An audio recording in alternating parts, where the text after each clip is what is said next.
엑스맨 시리즈의 스피노프인 뉴 뮤턴트는 지금까지 몇 차례 개봉이 연기되다가 이제서야 간신히 개봉했습니다. 다른 영화들처럼 코로나로 인한 불가피한 연기뿐만이 아니라 디즈니와의 합병이 있기 전부터 개봉을 연기하면서 폭스가 대대적인 재촬영을 요구했다는 등의 흉흉한 소문이 나돌기도 했었죠.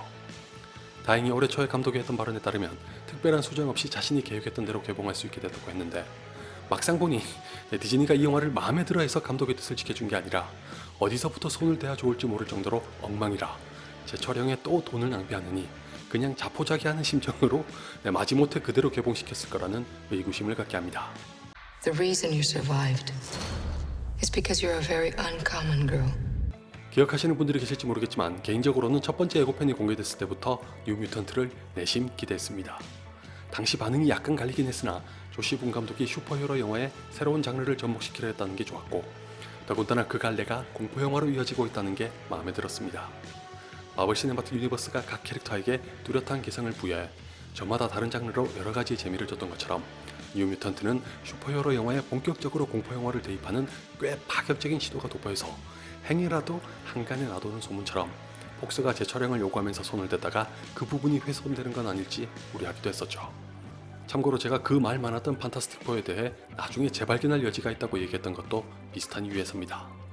대체적으로 상당히 어두운 톤을 띄웠던 데다가 잠깐이나마 슈퍼히어로 영화의 주인공이 극도의 공포를 느끼는 장면까지 삽입한 게 아주 신선해 보여서, 만약 폭스의 개입 없이 조시 트랭크 감독의 연출을 완성했더라면 지금 같은 졸작은 아니었을지도 모른다고 생각했었기 때문입니다.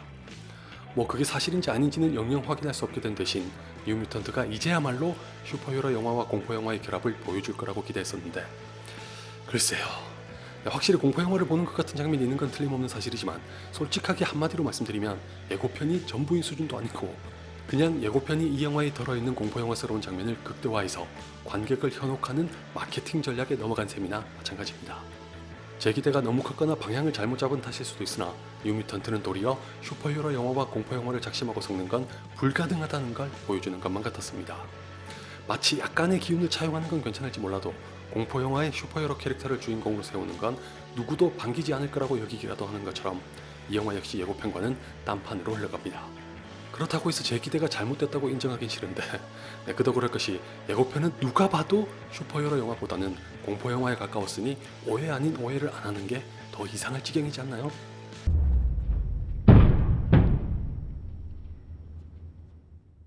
물론 뉴 뮤턴트가 제 기대에 부합하지 못한 채 슈퍼히어로 영화와 공포 영화를 제대로 접목시키지 않았다는 것만 가지고 혹평하려는 건 아닙니다. 그것도 심각한 원인 중 하나긴 하지만, 기본적으로 이 영화는 슈퍼히어로 장르를 베이스로 삼은 후에 공포 영화와 청춘 로맨스에다가 성장물까지 욕심나는 대로 골고루 끌어다가 쓰려는 야심이 자충수로 돌변해 제사를 완전히 갉아먹었습니다. 보통 이렇게 복합 장르를 내세우는 영화는 각각의 특성을 얼마나 자연스럽고 유연하게 섞어서 한 편의 영화로 완성하는지가 관건인데, 뉴 뮤턴트는 바로 그 지점에서 너무 크게 티가 나면서 실패합니다.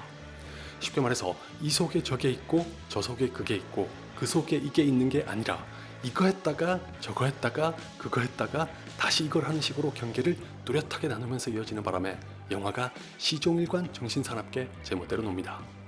대표적으로 결말부는 딱히 성급하게 치달아갔다는 인상을 주진 않았으면서도 갑자기 어설프게 해리포터나 나니아 연대기 같은 판타지 영화를 연상케 연출하면서 한없이 가볍고 유치하게 돌변합니다. 가뜩이나 영화를 보는 동안 위노나 라이더와 안젤리나 졸리가 출연해서 정신병원에 강제로 갇힌 소녀들의 상처 어린 이야기를 다룬 처음 만나는 자유부터 억압된 사춘기 소녀가 성장하면서 초자연적인 능력을 발휘해 벌어지는 끔찍한 사건을 담은 브라이언 드 팔마 감독의 명작이자 몇 년 전에 리메이크되기도 한 캐리, 그리고 뜬금없이 초능력을 갖게 된 청소년들이 공포에 가까운 혼란을 겪는다는 소재에서도 공통점을 가진 판타스틱4 등이 절로 떠올라서 예상했던 것과는 정반대로 개성 있는 영화가 절대 아니라는 걸 알게 돼 아쉬웠는데, 마지막까지 실망을 안겨서 정말 허탈했습니다. 게다가 따지고 보면 뉴 뮤턴트가 결과적으로 자충수까지 두면서 끌어안으려고 한 꼴이 된 다양한 소재는 이미 기존의 엑스맨 영화에서 얼마든지 볼 수 있고 훨씬 잘 표현했습니다. 그렇다 보니 제 기준으로 이 영화에서 건질 수 있는 거라곤 두 가지가 전부였습니다. 이마저도 스포일러가 될 수 있을 것 같아서 밝힐 수 없는 하나는 딱 소재로서 돋보였을 뿐 그 이상의 의미까지 부여하고 싶은 마음은 없는 반면, 다른 하나는 또 한 번 눈길을 사로잡으면서 독보적으로 빛났던 배우를 가리키는데 바로 일리아나를 연기한 아냐 테일러 조입니다. Ileana? I killed 18 men, one by one. 뉴뮤턴트의 또 한 가지 커다란 문제는 각 캐릭터의 내적 갈등을 풀어서 하나로 화합해 성장하는 과정을 다루면서도 정작 캐릭터 구축에는 별 관심이 없다는 겁니다. 저마다 뭔가 사연을 가지고 있다는 뉘앙스를 흘리긴 하지만 대부분 얼렁뚱땅 넘어가 버려서 전혀 흥미를 유발하지 못합니다. 심지어 주인공마저 마찬가지인 상황에서 다른 캐릭터들이 덕분에 상처를 치유할 수 있었다고 하는 바로는 실소를 자아내죠. 그 와중에 유일하게 빛나는 캐릭터가 아냐 테일러 조이의 일리아나인데 참 희한하게도 모든 면에서 블루헌트가 연기한 주인공인 데니를 압도합니다. 캐릭터면 캐릭터, 연기면 연기, 액션이면 액션, 뭐 하나 빠지지 않아서 오죽하면 PC에 집착한 나머지 백인인 일리아나를 뒤로 빼고 아메리카 원주민 혈통인 데니와 데니가 아버지로부터 들었던 설화를 영화의 중심에 놓은 게 아닌가 하는 의심까지 생겼습니다. 여러분도 직접 보시면 대부분 공감하시겠지만 개 중에서 캐릭터 구축에 가장 많은 공을 들여 완성도가 높은 것도 일리아나라서 충분히 합리적인 의심이라고 생각합니다. 더 얘기해봤자 엑스맨 시리즈의 퇴장이 초라해지기만 하니 이쯤에서 생략하고 여러분이 가장 궁금해하시는 걸 말씀드리면서 마무리하는 게 좋을 것 같네요. 뉴뮤턴트는 개봉 전부터 엑스맨 시리즈와의 접점이 있느냐 없느냐에 관심이 쏠렸었는데 결론만 말씀드리면 엑스맨 시리즈와 같은 세계관에 있을 확률이 매우 높은 데다가 뜻밖에도 로건과 공유하는 것도 하나 있습니다. 혹시나 해서 찾아봤더니 로건에서 촬영했던 장면에 삽입한 게 맞다는 기사가 있는 걸로 봐선 이것도 확실합니다. 스포일러라 자세히 말씀드릴 수는 없지만 영화를 보시면 그게 뭔지 여러분도 대번에 눈치채실 것 같긴 한데 그냥 재밌거리로 삼을 수 있다는 거 외에는 이제 아무 소용없는 거 다들 아시죠?